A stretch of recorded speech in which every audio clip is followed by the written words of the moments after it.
Welcome friends, mentors solution in education के इस channel में आप सभी प्रशिक्षुओं, छात्र छात्राओं व हमारे सुनने वाले सभी व्यूवर्स श्रोताओं का स्वागत है। आज का हमारा टॉपिक है लक्ष्य और उद्देश्य में अंतर। लक्ष्य को इंग्लिश में हम एम या गोल कहते हैं तथा उद्देश्य को ऑब्जेक्टिव या पर्पस कहते हैं।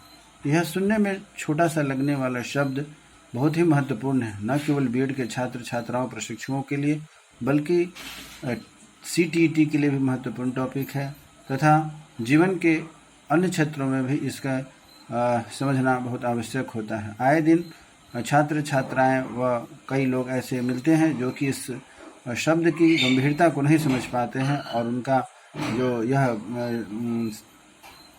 विषय है यह संशयपूर्ण होता है, जिससे मैं प्रयास करता हूं कि आप सबों के सामने रखते हुए स्पष्ट करने का एक कोशिश है। लक्ष्य किसे कहते हैं? लक्ष्य वे प्राप्ति योग्य अंतिम बिंदु हैं जिनकी ओर उद्यमी अपने प्रयत्नों तथा साधनों को निर्देशित करता है। अर्थात लक्ष्य की प्राप्ति के लिए वह उद्यमी हमेशा तत्पर रहता है और एक साधना होती है। लक्ष्य सीधे प्राप्त नहीं हो जाते हैं, उसके लिए अपने आप को समय के साथ साथ शरीर को भी तपाना पड़ता है।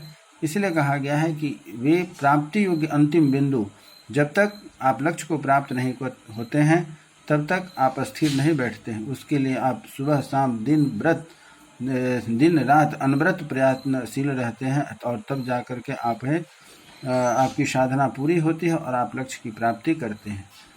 अब है कि शिक्षा आजीवन चलने वाली एक प्रक्रिया है। जैसा कि मैंने आपसे शुरू में कहा कि यह शिक्षण प्रशिक्षण से जुड़ा हुआ विषय है, इसीलिए आज हम शिक्षा को इससे जोड़ते हैं। शिक्षा आजीवन चलने वाली प्रक्रिया है जिसमें मनुष्य अपने जीवन को उत्तरोत्तर विकसित करने का प्रयास करता है। विकास के लिए शिक्षा आवश्यक है। जहाँ जहाँ आप अंडरलाइन देख रहे हैं यह आप समझ लें कि यह आपके सीटीईटी के लिए यहाँ से प्रश्न बनते हैं। यह बहुत ही महत्वपूर्ण है। अतः पढ़ने के दौरान आप इस बात का ध्यान रखेंगे कि सीटीईटी की तैयारी के लिए बहुत ही महत्वपूर्ण टॉपिक है। उद्देश्य किसे कहते हैं? अपने लक्ष्य को प्राप्त करने के लिए आवश्यक कदम हैं। कहने का तात्पर्य एक एक कदम जब हम उद्देश्य के साथ आगे बढ़ते हैं तो हम अपने लक्ष्य के नज़दीक पहुंचते जाते हैं और तब हम अपने लक्ष्य को प्राप्त करते हैं। इसीलिए कहा गया है कि उद्देश्य अपने लक्ष्य को प्राप्त करने के लिए आवश्यक कदम है। अब अगला प्रश्न यह बनता है कि शिक्षा का मुख्य उद्देश्य क्या है? तो शिक्षा का मुख्य उद्देश्य होता है बालक के चरित्र का विकास करना। अब चरित्र किसे कहते हैं? चरित्र का क्या अर्थ होता है? चरित्र का अर्थ होता है आंतरिक दृढ़ता एवं एकता। ये था परिचय आपको लक्ष्य और उद्देश्य का। अब हम आगे बढ़ते हैं। लक्ष्य और उद्देश्य के अंतर को स्पष्ट करने का हम प्रयास करते हैं, जो कि अब आपके सामने है और आप इसे स्क्रीनशॉट के तौर पर भी ले सकते हैं और आप इसे समझने के लिए भी प्रयोग में ला सकते हैं। लक्ष्य किसे कहा जाता है और उद्देश्य किसे कहा जाता है, दोनों को अंतर को हम यहाँ से स्पष्ट करने का प्रयास करेंगे। कुछ बिंदुएं हैं निम्नलिखित रूप से जिसको मैं स्पष्ट करने का प्रयास करता हूँ। लक्ष्य क्या है? लक्ष्य व्यापक अर्थ में होता है और उद्देश्य किसे कहते हैं? यह सामान्य अर्थों में होता है। सामान्य अर्थ में हम उद्देश्य की बात करते हैं और एक लंबे समय के लिए जब हम अपने उद्देश्य को पूर्ति करते चलते हैं तो उसे हम लक्ष्य कहते हैं। किसी विशेष दिशा में किए गए निरंतर कार्य के माध्यम से ही प्राप्त किया जा सकता है। किसे? लक्ष्य को किसी विशेष दिशा में किए गए निरंतर कार्यों के माध्यम से प्राप्त किए जा सकते हैं, जबकि यह एक कम समय में हासिल होने वाला मंजिल है। कौन? उद्देश्य एक कम समय में प्राप्त होने वाला मंजिल है।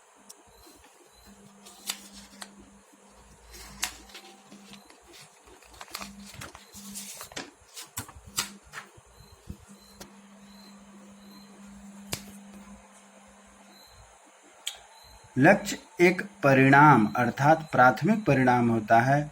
यह उद्देश्य लक्ष्य को प्राप्त करने के लिए एक कदम होता है। लक्ष्य विचारों पर आधारित होता है जबकि उद्देश्य तथ्यों पर आधारित होते हैं।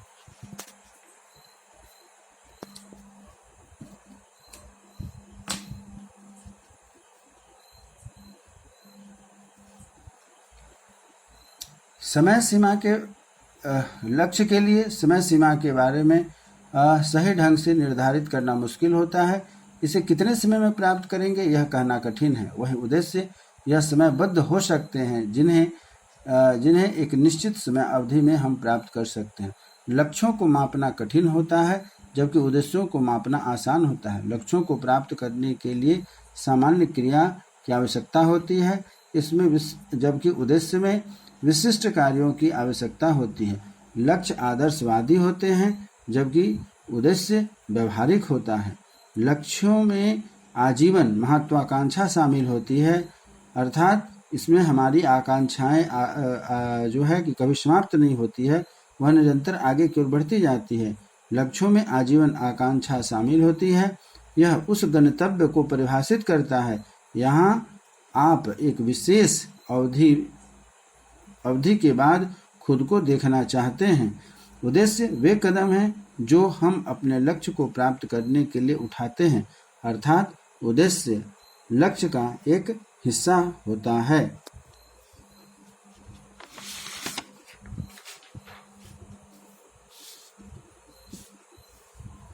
फिर आगे बढ़ते हैं। आप 10वां अंतर पाते हैं। यह कौन लक्ष्य यह एक अनिश्चित तथा अस्पष्ट होता है। लक्ष्य अनिश्चित एवं अस्पष्ट होता है जबकि उद्देश्य यह निश्चित, स्पष्ट एवं संगत होता है। लक्ष्य अप्रत्यक्ष होता है जबकि उद्देश्य प्रत्यक्ष होता है।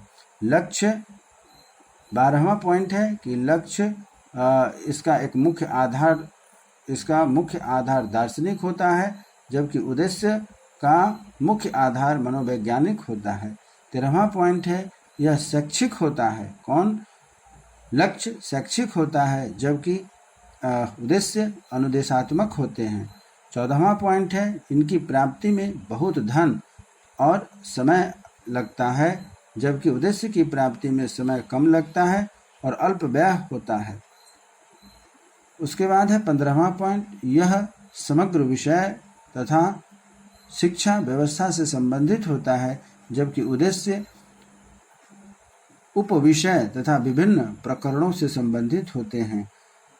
लक्ष्य का क्षेत्र बहुत बड़ा व्यापक क्षेत्र होता है जबकि उद्देश्य का क्षेत्र विशिष्ट और सीमित होता है। लक्ष्य समस्त शिक्षा व्यवस्था को दिशा प्रदान करता है और उद्देश्य यह किसी लक्ष्य की प्राप्ति के लिए छोटे छोटे भागों में बटे होते हैं जो किसी निश्चित बिंदु को दिशा देते हैं। और आखिरी और 18वीं पॉइंट है, यह एक प्रकार के आदर्श होते हैं जिन्हें पूर्ण रूप से प्राप्त नहीं किया जा सकता है और उद्देश्य इन्हें समय या पाठ की समाप्ति के पश्चात प्राप्त किया जा सकता है।